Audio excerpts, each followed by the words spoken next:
പിന്നെ നമ്മൾ ചോദിച്ച ഏറ്റവും സുപ്രധാനമായിട്ടൊരു ചോദ്യം എന്താണെന്ന് വെച്ചാൽ അബൂലഹബിന് നരകത്തിൽ ഇളവുണ്ടെന്ന് അബൂലഹബ് അല്ലാത്ത മറ്റാരെങ്കിലും പറഞ്ഞിട്ടുണ്ടോ? അപ്പോൾ ഒരു ഭയങ്കര സംഭവമാക്കി പറയാൻ ശ്രമിച്ചത് ബുഖാരി പറഞ്ഞിട്ടുണ്ട്, മറ്റേ എന്താണ് ഇബ്നു ഖയ്യിം പറഞ്ഞിട്ടുണ്ട്, മറ്റേ സുയൂത്തി പറഞ്ഞിട്ടുണ്ടെന്നൊക്കെ എന്താക്കിയത് പറയാൻ ശ്രമിച്ചത്. അബൂലഹബ് പറഞ്ഞു തന്നെയാണ് എന്താക്കിയത് അവർക്ക് റിപ്പോർട്ട് ചെയ്തിട്ടുള്ളത്. നമ്മൾ ചോദിച്ചാൽ അബൂലഹബ് അല്ലാത്ത ആരെങ്കിലും പറഞ്ഞിട്ടുണ്ടെന്നാണ്. കാരണം അതിന്റെ ആ നിലക്ക് അത് ഒന്നും കൂടി അവർക്ക് വ്യക്തമായിക്കോട്ടെ എന്നുള്ള നിലക്ക് എന്താക്കി ഫൈസൽ അലി അതിൽ ചോദിച്ച മറ്റൊരു ചോദ്യമുണ്ട്. അതായത് അന റബ്ബുക്കുൽ അഅ്ല എന്ന് ഫിർഔൻ പറഞ്ഞതായിക്കൊണ്ട് ഖുർആനിൽ അല്ലാഹ് പറഞ്ഞിട്ടുണ്ട്. അതുകൊണ്ട് ഫിർഔനാണ് ഏറ്റവും വലിയ റബ്ബ് എന്ന് ഖുർആനിൽ അല്ലാഹ് പറഞ്ഞിട്ടുണ്ടെന്ന് പറഞ്ഞാൽ നാളെ വന്ന് അങ്ങനെ ഉണ്ടാവും.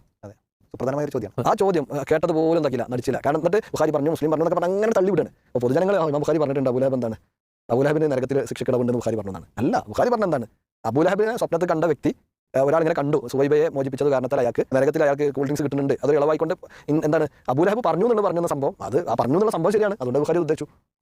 ഇതല്ലാതെ വേറെ ആരാണ് പറഞ്ഞതെന്ന് ചോദിച്ചിട്ടും അവരെ സംബന്ധിച്ചിടത്തോളം അതിന് ഉത്തരം പറയാൻ സാധിച്ചിട്ടുണ്ട്. ബുഖാരിയിൽ കഥയുണ്ട് എന്നത് ശരിയാണ്, പക്ഷേ ഇത് ഹദീസാണോ എന്ന് ചോദിച്ചാൽ അല്ല. ഹദീസ് ഇതിന്റെ ആദ്യ ഭാഗമാണ്. പ്രവാചകൻ തങ്ങളും ഭാര്യയും തമ്മിലുള്ള സംസാരം, അതാണ് ഇതിലെ ഹദീസ് എന്ന് പറയാവുന്ന ഭാഗം. ശേഷമുള്ള ഒരു അനുബന്ധ വാചകമാണ് തഅലീഖായി ഇമാം ബുഖാരി കൊടുത്ത ഒരു അനുബന്ധ വാചകം. ഇനി അതിൽ തന്നെ എന്താണുള്ളത്? അബൂലഹബിനെ സ്വപ്നം കണ്ടു, ആ സ്വപ്നത്തിൽ അബൂലഹബ് പറഞ്ഞു എന്നാണ് അതിലുള്ളത്. അല്ലാതെ പ്രവാചകർ പറഞ്ഞുവെന്നോ സ്വഹാബിമാർ പറഞ്ഞുവെന്നോ ആ കഥയിൽ ഇല്ല.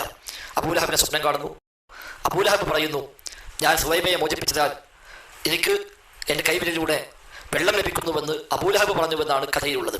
ഇത് ഇസ്ലാമികമായ എന്ത് പിൻബലമാണ് അബൂലഹബിൻ്റെ ഒരു വാചകത്തിനുള്ളത്?